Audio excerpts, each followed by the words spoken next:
காலங்களை உறுதிப்படுத்துகிற கர்த்தர். காலங்களை மட்டுமல்ல காலங்களை மட்டுமல்ல உன் வாழ்க்கையை, உன் குடும்பத்தை, உன் சந்ததியை, உன் எதிர்காலத்தை God will stable. நம்பினால் ஒரு ஆமீன் சொல்லுங்க. இன்றைக்கு எல்லாரும் சொல்லுகிற ஒரு வார்த்தை, சின்ன பிள்ளையில இருந்து பெரிய ஆள் வரைக்கும் டிப்ரெஷன். ஸ்கூல்ல படிக்கிற பையனுக்கு டிப்ரெஷன், வயதான பெரியவருக்கு டிப்ரெஷன். காரணம் என்னவென்றால், அன்பானவர்களே, ஒரு ஸ்திரத்தன்மை இல்லாத, உறுதி இல்லாத ஒரு வாழ்க்கை. நான் ஆரம்பத்திலே சொன்னேனே, பாடுகள் வரும்போது, போராட்டங்கள் வரும்போது அந்த வாழ்க்கையிலே நம்பகத்தன்மை இல்லை. தேவனை நம்புங்கள், வார்த்தையை நம்புங்கள், ஊழியனை நம்புங்கள், உங்கள் மேய்ப்பனை நம்புங்கள், இந்த வேத வசனத்தை நம்புங்கள். God will make establish. உங்களுடைய வாழ்க்கையை அவர் உறுதிப்படுத்துவார். இன்றைக்கு அந்த உறுதித்தன்மை அற்று போகும்போது, அந்த நம்பகத்தை அற்று போகும்போது முறுமுறுப்பு வருகிறது, murmuring and complaint. அந்த உறுதி இல்லை. திரும்ப திரும்ப அந்த வார்த்தையை நான் சொல்ல நம்புகிறேன். உங்கள் காலங்களை உறுதிப்படுத்துகிறவர் கர்த்தர். இங்கே அந்த நம்பகத்தன்மை, அந்த உறுதித்தன்மை குறைகிறதோ, ஆல்வேஸ் கம்ப்ளைனிங், குற்றச்சாட்டு, ஊழியன் மேல், ஊழியத்தின் மேல்.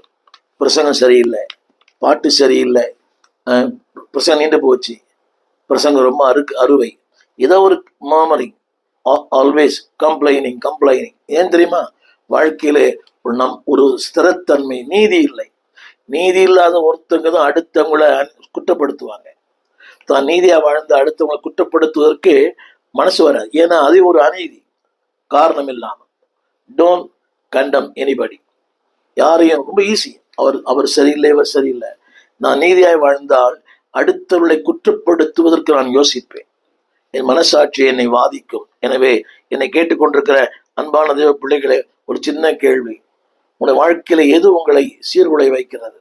What things disturb you?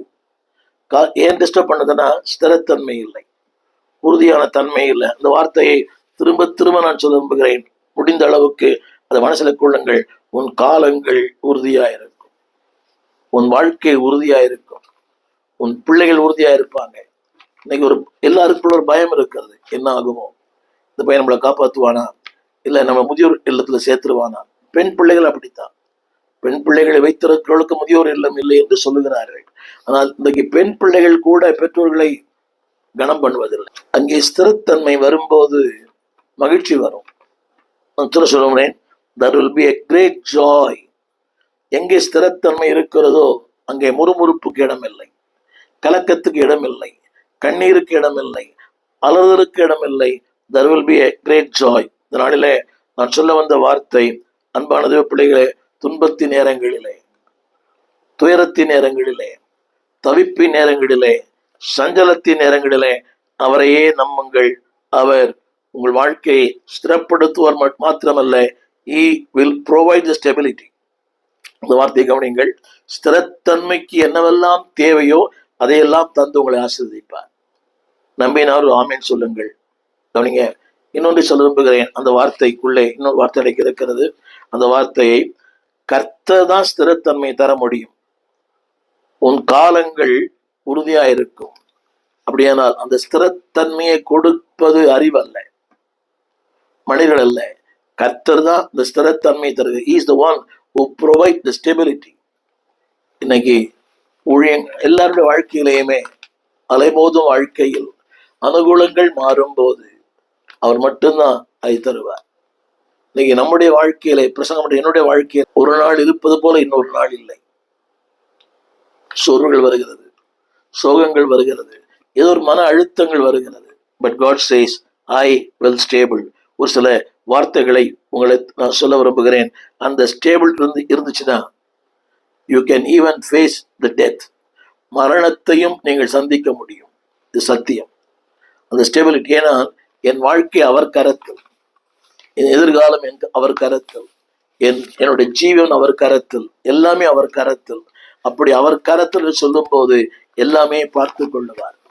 இதைத்தான் ஆபிரகாம் சொன்னார் ஈசாக்கு இடத்துல, ஆடி எங்கே? ஆபிரகாம் சொன்ன வார்த்தை, எல்லாம் அவர் பார்த்து கொள்ளுவார். யெகோவா ஈரே, உங்கள் வாழ்க்கையில எல்லாம் அவர் பார்த்து கொள்ளுவார். ஆனா ஒண்ணு, ஆரம்ப சொன்னது போல, உண்மை, நீதி, நியாயம், தேவனை பற்றி கொள்ளுதல், ஆராதனை, தீமை விட்டு விலகுவது. சொல்ல வருகிறேன், தீமையோடு எடுத்து நிற்க வேண்டாம். அவர் தீமை பண்ணார், எனவே நான் தீமை பண்ணேன். அதான் நடக்குது. அவரை பழிக்கு பழி. இன்னைக்கு எல்லா கொலைகளுமே அதானே, பழிக்கு பழி. அது உலக மனிதர்கள், அவங்க சந்ததி சரியா நல்லாவே இருக்கா. நீங்க பாருங்களேன், என்றைக்கு அந்த பழிக்கு பழி வாங்குற எண்ணம் இருக்கிறதோ, எல்லா ஊழியர்களுக்குமே அந்த காயங்கள் இருக்கும்.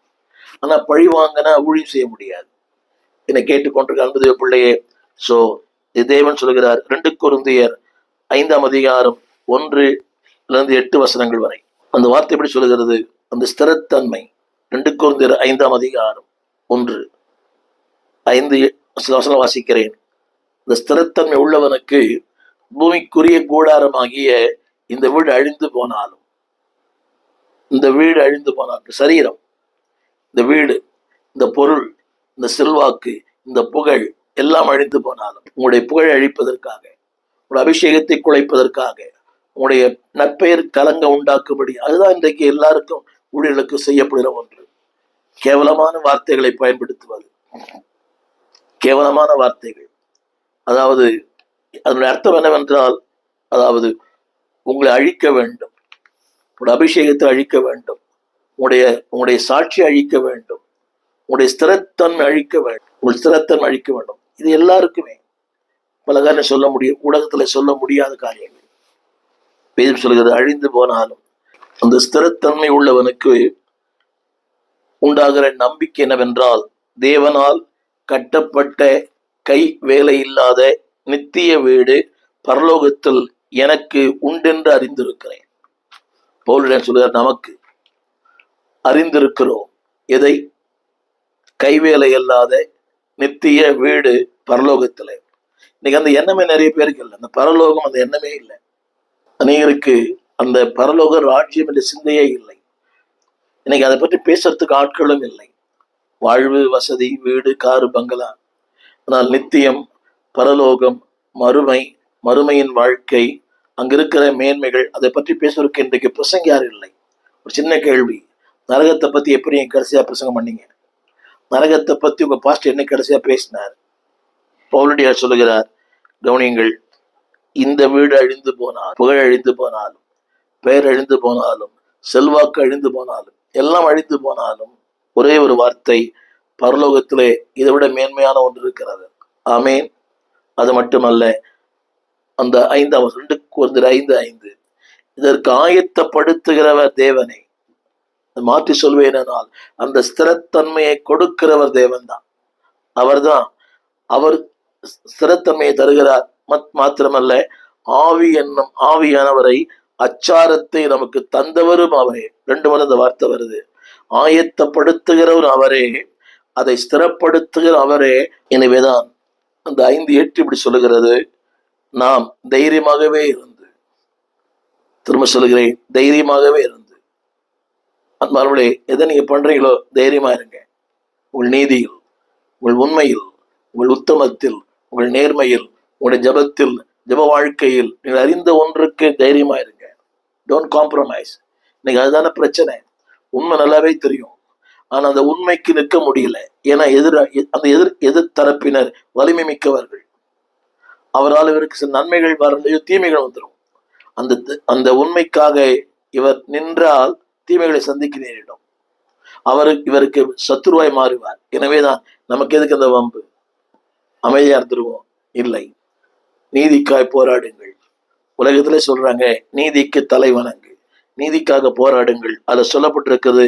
எனவே தைரியமாக இருந்து, அடுத்த கொஞ்சம் கடினம்தான், தைரியமாக இருந்து இந்த தேகத்தை விட்டு குடி போகவும், கர்த்தரிடத்தில் குடியேறவும், குடியிருக்கவும் அதிகமாய் விரும்புகிறோம். அடுத்த வசனம் 2 கொரிந்தியர் 4:16, ஆனபடியினால் நாங்கள் சோர்ந்து போவதில்லை. இது அதனுடைய கருத்து என்னவென்றால், நம்மை சோர்வு கண்டாயம் வரும், எல்லாருக்கும் வரும். எவ்வளவு பிரசங்கம் பண்ணாலும் அது வரும். நான் உண்மை, பொய் சொல்ல விரும்பவில்லை. ஆனாலும் நாங்கள் சோர்ந்து போவதில்லை. தேவன் தான் அந்த கிருபையை தரணும். அது மட்டுமல்ல, எங்கள் புறம்பான மனுஷன் அழிந்தும் உள்ளான மனுஷன் நாளுக்கு நாள் புதிதாக்கப்படுகிறார். என்னை கேட்டுக்கொண்டிருக்கிற பிள்ளையே, be bold, be strong, be courageous. அதாவது இது கடினம்தான், தைரியமாயிருங்கள். உங்கள் நீதி உங்களை உயர்த்தும், உங்கள் உத்தமம் உங்களை உயர்த்தும். எய்தான் வேதம் சொல்கிறது, யாக்கோபு 1:8, இருமனம் உள்ளவர்களாய் அல்ல, ஒரே. அதாவது இதுதான் வாழ்க்கை. நிறைய பேருக்கு அந்த மேன்மை தெரியல. இப்ப நான் படித்தேனே, தேவனால் கட்டப்பட்ட கை வேலை இல்லாத நித்திய வீடு. மனுஷன் கட்டுற வீடு இவ்வளவு பிரம்மாண்டமா இருக்குமானால் யோசித்து பாருங்கள். தேவனால் கட்டப்பட்ட ஒரு வீடு, கை வேலை இல்லாத, சிங்கார மாளிகையில் கீதங்கள் பாடிடுவேன், ராஜாவும் மாளிகையில். யோசித்து பாருங்க, அந்த மிகப்பெரிய மாளிகையிலே உங்களுக்கு ஒரு சிங்காசனம் உண்டு. ஜெயங்கொள்ளுகிறன் எவனோ அவனை என்னோடு கூட உட்காரும்படிக்கு அருள் செய்வேன். என்னை கேட்டுக்கொண்டிருக்கிற அன்பு தேவ பிள்ளையே, காணப்படுகிறவைகள் அல்ல, காணக்கூடாதவைகளை நோக்கி இருக்கிற உங்களுக்கு 2 கொரிந்தியர் 4:17, காணப்படுகிறவிட அல்ல. இந்த உலகம் எது காணப்படுது? அசுத்தம், அக்கிரமம், அநீதி, துன்மார்க்கம், கட்ட பஞ்சாயத்து, கொள்கை இல்லாத வாழ்க்கை, தடம் புரண்ட வாழ்க்கை, நீதியே இல்லையே. குடும்பங்களோடு நீதி இல்லை. அவள் அப்படி செய்தால் நான் இப்படி செய்தேன், அவன் அப்படி செய்தால் நான் இப்படி, நீதி இல்லையே. வேதம் சொல்கிறது, நோக்கி இருக்க, காணப்படாதவைகளை நோக்கி இருக்கிற நமக்கு நம்ம பரலோகம் பார்க்கல. காணப்படாதவைகள் உங்களுடைய வாழ்க்கையில என்னெல்லாம் கதை வச்சிருக்கிறார் யூ நெவர் சீன். இன்றைக்கு நான் இந்த தொலைக்காட்சியில பேசுகிறேன், ஊடகத்துல பேசுகிறேன். என் வீட்டுல டிவியே இல்லை, பல ஆண்டுகள். தொலைக்காட்சி வந்து பல ஆண்டுகள் இருந்தும் டிவி எங்க வீட்டுல இல்லை. இது உண்மை. என் பிள்ளைகள் +2 கூட முடிச்சாங்க, டிவி இல்லை எங்க வீட்டுல. அதுக்கு பல காரணங்கள் உண்டு. வசதி இல்லை என்பதனால இல்லை, பிள்ளைகளுடைய படிப்பு. 3 பிள்ளைகள், டிவி கிடையாது எங்க வீட்டுல. என் அன்பு தேவ பிள்ளைகளே, ஆனால் அன்னைக்கு நான் எதெல்லாம் காணவில்லையோ இன்றைக்கு காண்கிறேன். உலகத்தின் பல தேசங்களிலே, பொதுவாக இந்த தமிழர்கள் செல்லாத, ஏன் இந்தியர்கள் கூட சொல்லலாம், அமேசான் காடுகள்லாம் பலமுறை அமேசான் காடுகள். நான் சொல்ல வந்த சத்தியம் என்னவென்றால், காணப்படாதவைகளை நோக்கி இருக்க. நான் பார்த்ததில்லை, மேப்ல பார்த்துருக்கிறோம். காணப்படாதவைகளை ஆண்டு சொல்கிறார், நோக்கி இருக்கிற உங்களுக்கு இந்த உபத்திரவங்கள்லாம். இதுல 4 காரியம் போட்டுருது. 4 காரியம் லேசானது, அடுத்து நித்தியமானது, அடுத்து மகிமையானது. திரும்ப சொல்லுகிறேன், இதெல்லாம் லேசானது. இதெல்லாம் லேசானது. It's only temporary. அடுத்த வார்த்தை உபத்திரம் லேசானதான். இவ்வளவு வார்த்தை. ஆனால் மகிமை நித்தியமானதாம். ஒன்று லேசானது, ஒன்று கனமானது. அதிலே போட்டது அதிக கனமா, அதிக கனம். அது மட்டுமல்ல, அது சீக்கிரத்தில் நீங்குமா, ஆனா இது நித்தியமா இருக்குமா? என்னை கேட்டுக்கொண்டு அமிர்த பிள்ளையே, நீ அதாவது நித்தியமான ஒன்றுக்காக வாழ்கிறாயா, இல்ல நித்தியம் இல்லாத ஒன்றுக்காய் வாழ்கிறாயா? கனமான ஒன்றுக்காய் வாழ்கிறாயா, லேசான ஒன்றுக்காய் வாழ்கிற? வாழ்க்கை லேசா. இன்னைக்கு எல்லாருமே, everybody wants to be life to be easy. எல்லாரும் வாழ்க்கை ஈஸியா இருக்கணும் தான் விரும்புறோம். நான் கூட விரும்புறேன். அந்த தேவன் சொல்கிறார், அந்த ஈஸி லைஃப் அல்ல, உனக்கு ஒரு கனமான வாழ்க்கை, மேன்மையான வாழ்க்கை, உயரமான வாழ்க்கை, உன்னதமான வாழ்க்கை, better place, better position, better promotion. Tamil அழகான வசனம். அதி கனமான நித்திய மகிமை, அந்த நீதிக்கு, அந்த நியாயத்திற்கு. அடுத்த வார்த்தை, இதெல்லாமே டெம்பரரி, தெரிந்த வசனம் தான். 2 கொரிந்தியர் 4:18. ஏனென்றால் காணப்படுகிறவைகள் அநித்தியமானவைகள், காணக்கூடாதவைகளோ நித்தியமானவைகள். திரும்ப சொல்லுகிறேன், தேவனுடைய அந்த ஸ்டெபிலிட்டி, அந்த நம்பகத்தன்மை, அது உறுதியானது. அதுக்கு என்ன தெரியுமா? இந்த உறுதி அல்ல, உள்ளான உறுதி. உண்மை உறுதியாய் பற்றி கொண்டவர்கள் உண்மையை. இது ரொம்ப ஸ்ட்ராங்கா இருக்கும், ஆனா இது ரொம்ப வீக்கா இருக்கும். இது வீக்கா இருந்தா பரவாயில்லை, இது வீக்கா இருந்தா பரவாயில்லை. ஆனா நீங்க உங்க உள்ளம் உறுதியா இருந்தா, அந்த உறுதித்தன்மையை தருவது கர்த்தருடைய வார்த்தை. அந்த நம்பகத்தன்மையை, அந்த ஸ்திரத்தன்மையை தருவது கர்த்தருடைய வார்த்தை. சில காரியங்களை சொல்லி நான் முடிக்க விரும்புகிறேன். எனவே நீங்கள் நீதியாய் இருந்தால், நியாயமாய் வாழ்ந்தால், ரோமர் 8:31 சொல்கிறது, உங்களுக்கு விரோதமாய் இருப்பவன் யார்? உங்களுக்கு விரோதமாய். ஏனென்றால் உங்களை ஸ்திரப்படுத்துகிறவர் கர்த்தர். உங்களுக்கு ஒரு நம்பிக்கை இருக்குது. You have a strong hope. ஒரு நம்பிக்கை. நான் மற்றவர்களுக்கு இந்த நம்பிக்கை இல்லை. அவருக்கு பெயரே நம்பிக்கையின் தேவன். எனவே திருமறை சொல்கிறது, நம்பிக்கையினால் உண்டாகும் பொறுமை, நம்பிக்கையினால் உண்டாகும் ஆறுதல், நம்பிக்கையினால் உண்டாகிற மேன்மை. கஷ்டம்தான், நம்புவதற்கான வாய்ப்பே இல்லை. அநேக வாழ்க்கையில முடிய போகிறது. வாழ்க்கையின் முடிவில் இருக்கிற உங்களுக்கு சொல்லுகிறேன், have hope. நம்பினால் நம்புங்கள் அல்ல, நம்புங்கள், உறுதியாயிருங்கள். வேதம் சொல்லுகிறது, அன்பானவர்களே, அதாவது உங்கள் நம்பிக்கையின் பலன் என்னவென்றால், அதிகமாய் வேதம் சொல்லுகிறது, ரோமர் 8:39, அந்த நம்பிக்கையின் பலன் என்னவென்றால், அந்த உறுதியின் பலன் என்னவென்றால், கிறிஸ்துவின் அன்பை விட்டு எதுவுமே உங்களை பிரிக்காது. உயர்வு, தாழ்வு, பசி, பட்டினி, நிர்வாணம், நாசம், மோசம், எதுவுமே உங்களை பிரிக்க முடியாது. பாட்டெல்லாம் பாடலாம், எதுவுமே என்னை பிரிக்காது. ஆனால் நம்மை பிரிக்கின்ற பல தன்மைகள் உண்டு. ஜெபிக்க முடியவில்லை, வேதம் வாசிக்க முடியவில்லை. கவனிங்கள், நீங்க நல்லா யோசிக்கணும்.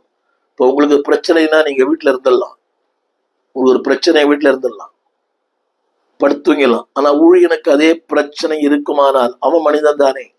ஆனால் அவன் கண்டிப்பா நீங்க ஆளுக்கு வரணும், பிரசங்கம் பண்ணணும், கர்த்தருடைய வார்த்தை பேசணும். புரியுதா உங்களுக்கு?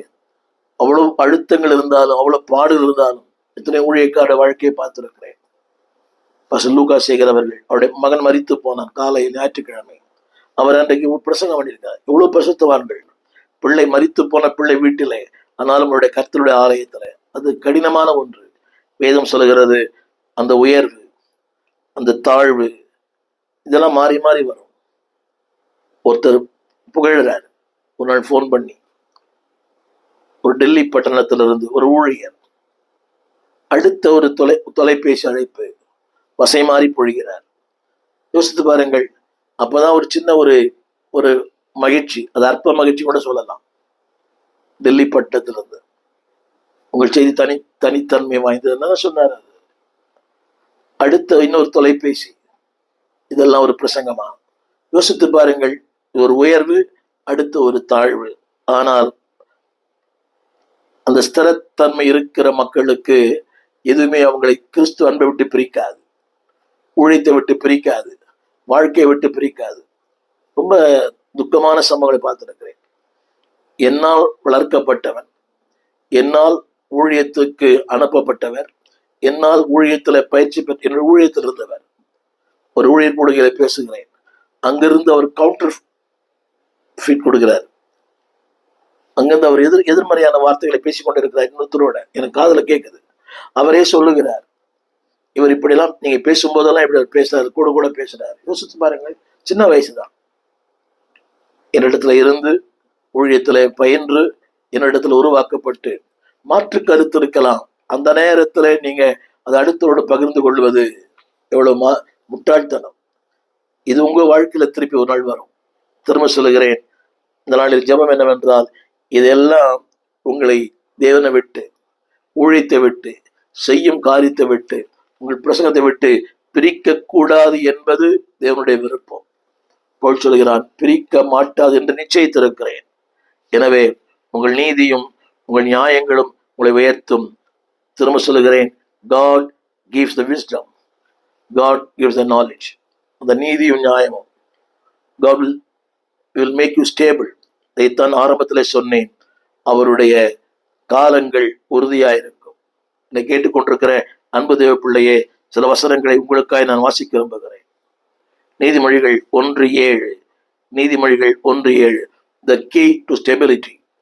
ஸ்திரத்தன்மையோடு வாழ வேண்டுமானால் நம்பர் ஒன், அன்பானவர்களே, கர்த்தருக்கு பயப்படுங்கள். ஸ்திரத்தன்மையோடு வாழ வேண்டுமானால், உங்கள் காலங்கள் ஸ்திரமா இருக்குமானால், want to be stable, வேதம் சொல்லுகிறது, அன்பானவர்களே, கர்த்தருக்கு பயப்படுங்கள். நீதிமொழிகள் 1:7. கர்த்தருக்கு பயப்படும் ஞானத்தின் ஆரம்பம். மூடர் ஞானத்தையும் போதகத்தையும் அசட்டை பண்ணுகிறார்கள். முதல் வார்த்தை எல்லாருக்கும் தெரியும், ஆனா அடுத்த சொற்றொடரை யாரும் பார்க்கறது இல்லை. மூடர் ஞானத்தையும் போதகத்தையும் அசட்டை பண்றாங்க. ஒரு சின்ன கேள்வி, சபைக்கு போறீங்களே, உங்கள் போதகனை அசட்டை பண்றீங்களா, கனம் பண்றீங்களா? அந்த போதகத்தை அசட்டை பண்றீங்களா?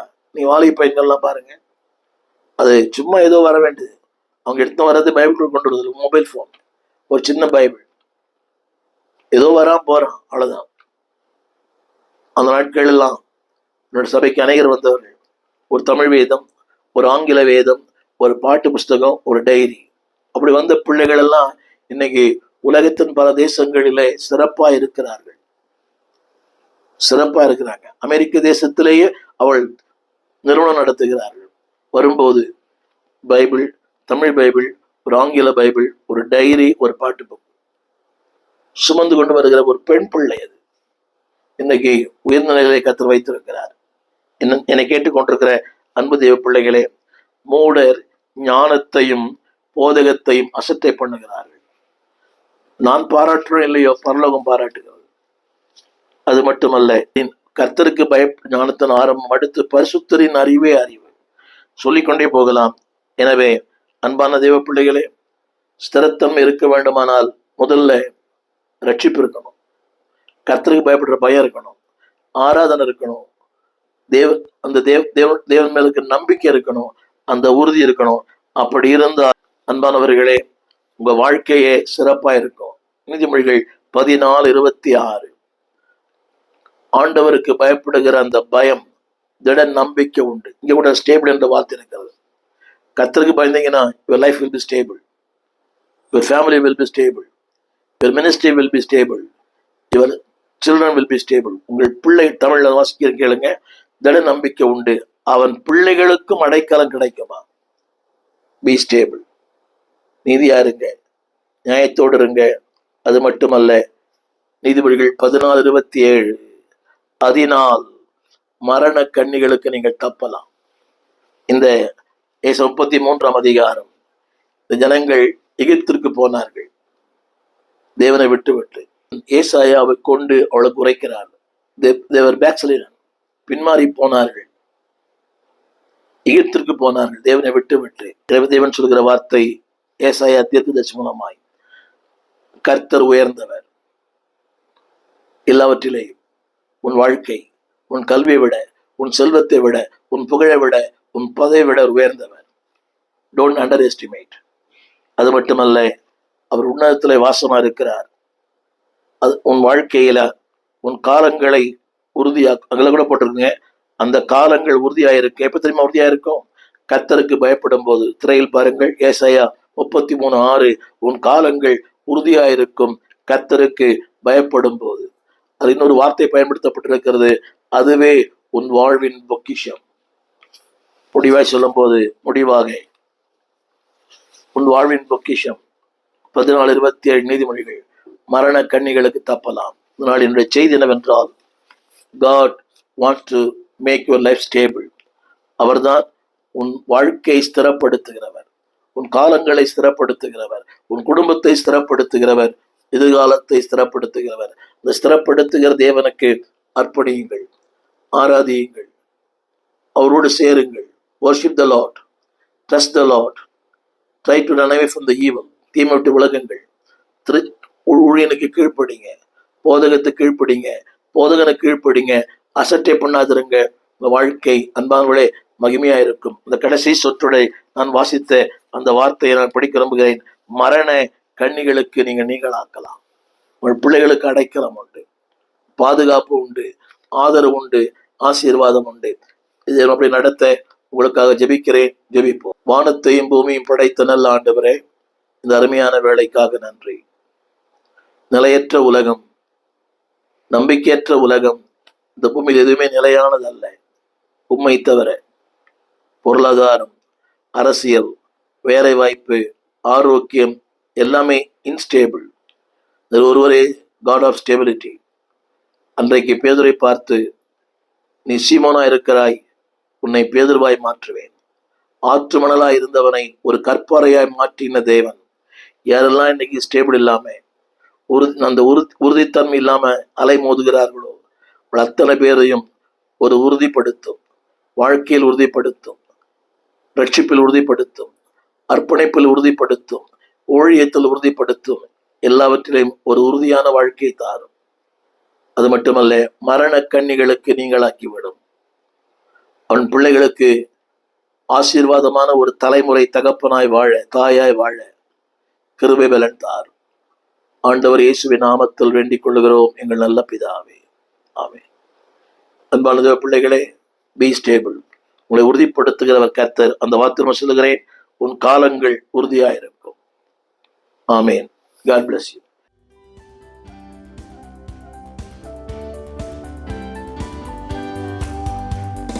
வாக்குத்தத்தங்கள் கிறிஸ்துவுக்குள்ளே ஆம் என்று இருக்கின்றதே. வாக்குத்தத்தங்கள் நம் இயேசுவுக்குள்ளே ஆமென் என்று இருக்கின்றதே. வாக்குத்தத்தங்கள் கிறிஸ்துவுக்குள்ளே ஆம் என்று இருக்கின்றதே. வாக்குத்தத்தங்கள் நம் இயேசுவுக்குள்ளே ஆமென் என்று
விலாசம்: போதகர் ஸ்டீஃபன் தேவகுமார், திறந்த வாசல் சபை, நம்பர் 65, பரமானந்த தெரு, 7 கிணறு, சென்னை 600001.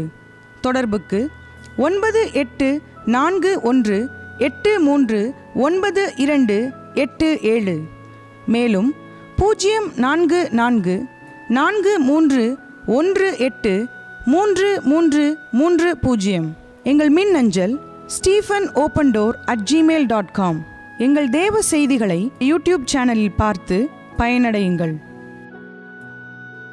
தேவன் உங்களை ஆசீர்வதிப்பாராக.